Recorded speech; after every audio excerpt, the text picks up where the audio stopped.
Imagine करो दोस्तों, एक ऐसा दुबला पतला आदमी जिसके हाथ में न तो तलवार थी और ना बंदूक, ना ही कोई भारी सेना, लेकिन फिर भी उसके सामने दुनिया की सबसे बड़ी ताकत अंग्रेज हुकूमत को भी झुकना पड़ गया।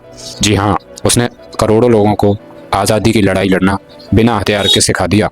इसलिए कुछ लोग उन्हें महान संत कहते हैं, तो वहीं कुछ लोग उनकी जमकर आलोचना भी करते हैं। लेकिन इन सब के बाद भी हम उन्हें आज भारत के राष्ट्रपिता के रूप में जानते हैं। जी हाँ, मैं बात कर रहा हूँ भारत के महान बेटे महात्मा गांधी की। इस वीडियो में हम जानेंगे महात्मा गांधी के जीवन की उन घटनाओं की जिनसे गांधी जी ने महात्मा गांधी तक का सफर तय किया। तो वीडियो को आखिर तक जरूर देखिए, क्योंकि ये सिर्फ एक इतिहास नहीं बल्कि एक ऐसी कहानी है जिसने दुनिया को बदल कर रख दिया। 2 अक्टूबर 1869 को गुजरात के पोरबंदर में महात्मा गांधी का जन्म होता है। इनके बचपन का नाम मोहनदास करमचंद गांधी रखा गया। इनके पिता करमचंद गांधी पोरबंदर रियासत के दीवान थे। माँ पुतलीबाई धार्मिक महिला थी। गांधी जी के व्यक्तित्व पर उनकी माँ का गहरा प्रभाव पड़ा। गांधी जी बचपन में काफी शर्मीले थे। वे स्कूल में कम बोलते, न लड़ते और न ही शरारत करते। लेकिन ये किसी को नहीं मालूम था कि ये साधारण सा लड़का आगे चलकर भारत का राष्ट्रपिता बन जाएगा। गांधी जी को शुरू से ही सच बोलने की आदत थी। राजा हरिश्चंद्र और श्रवण कुमार की कहानियों ने उनके मन पर गहरा प्रभाव डाला। यहीं से सत्य और अहिंसा उनके जीवन का अभिन्न अंग बन गई। सिर्फ 13 साल की उम्र में उनका विवाह कस्तूरबा गोकुलदास का पड़िया से करा दिया जाता है। उस समय बाल विवाह आम बात थी, लेकिन आगे चलकर गांधी जी ने स्वयं इस प्रथा का जमकर विरोध किया। फिर सन 1888 आता है और गांधी जी कानून की पढ़ाई करने के लिए इंग्लैंड चले जाते हैं। इंग्लैंड जाने से पहले वे अपनी माँ से वादा करते हैं कि वे वहाँ शराब नहीं पिएंगे और ना ही अपने संस्कार छोड़ेंगे। वहाँ जाकर उन्होंने कानून की पढ़ाई भी की और साथ ही दुनिया के अलग अलग धर्मों और विचारों को भी समझा। 1891 में बैरिस्टर बनकर वो भारत लौटते हैं, लेकिन वकालत में उन्हें सफलता नहीं मिल पाई। यहीं से उनकी ज़िंदगी एक नया मोड़ ले लेती है और फिर समय आता है 1893 का, जब एक कानूनी केस के सिलसिले में गांधी जी को दक्षिण अफ्रीका जाना पड़ जाता है। यहीं उनके जीवन की सबसे बड़ी घटना होने वाली थी। उन्होंने उस दिन सफ़र के लिए फर्स्ट क्लास की टिकट खरीद ली।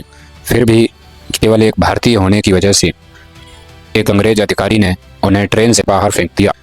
ठंड के मौसम में सुनसान स्टेशन पर गांधी जी अकेले पड़े रहे और गांधी जी ने इस भेद के खिलाफ आवाज़ उठाने का फैसला किया। इस एक घटना ने साधारण से वकील को एक आंदोलनकारी बनाने में महत्वपूर्ण भूमिका निभाई। उन्होंने भारतीयों के अधिकारों के लिए आंदोलन शुरू कर दिए। यहीं से उन्होंने सबसे पहली बार सत्य और अहिंसा की ताकत पहचानी। 21 वर्ष तक दक्षिण अफ्रीका में संघर्ष करने के बाद गांधी जी एक नए शख्स के रूप में उभर। फिर सन 1915 में गांधी जी भारत वापस लौटते हैं। गोपाल कृष्ण गोखले, जो उनके राजनीतिक गुरु थे, वे उन्हें सलाह देते हैं कि वे पहले पूरा भारत का भ्रमण करें और आम जनता की परेशानियों को समझें। उनकी बात मानते हुए उन्होंने पूरे भारत की यात्रा की, किसानों और मजदूरों और आम जनता की परेशानियों को समझा, करीब से देखा। उन्होंने इन सब की सहायता के लिए आंदोलन चलाए। सबसे पहला आंदोलन उन्होंने सन 1917 में चंपारण सत्याग्रह चलाया। गांधी जी का भारत में सबसे पहला और सफल आंदोलन था।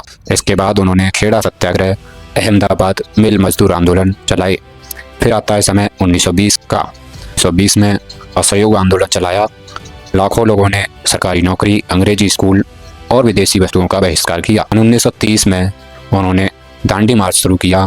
240 मील की यात्रा पैदल तय की और नमक कानून तोड़ा। फिर 1942 में उन्होंने भारत छोड़ो आंदोलन चलाया, जिसमें उन्होंने नारा दिया कि करो या मरो, डू और डाई। इस आंदोलन के दौरान ऐसा लग रहा था मानो अब भयंकर तबाही देखने को मिलेगी, क्योंकि इसमें आम जनता ने बढ़ चढ़कर भाग लिया था। इसमें पूरा देश अंग्रेजों के खिलाफ खड़ा हो गया था और गांधी जी सहित हजारों नेताओं को जेल में बंद कर दिया गया। लेकिन अब आज़ादी की लड़ाई को कोई नहीं रोक सकता था। फाइनली 15 अगस्त 1947 को भारत आज़ाद हुआ। साथ ही देश का विभाजन भी हो गया। भारत और पाकिस्तान 2 नए प्रांत बने।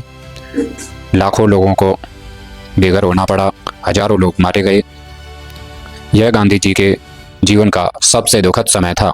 दंगे रोकने के लिए लगातार लोगों के बीच आते रहे और लोगों से अपील करते रहे, लेकिन 30 जनवरी 1948 के दिन शाम के 5 बजे जब गांधी जी प्रार्थना सभा के लिए जा रहे थे तो नाथूराम गोडसे ने गांधी जी को लगातार 3 गोलियां मारकर उनकी हत्या कर दी।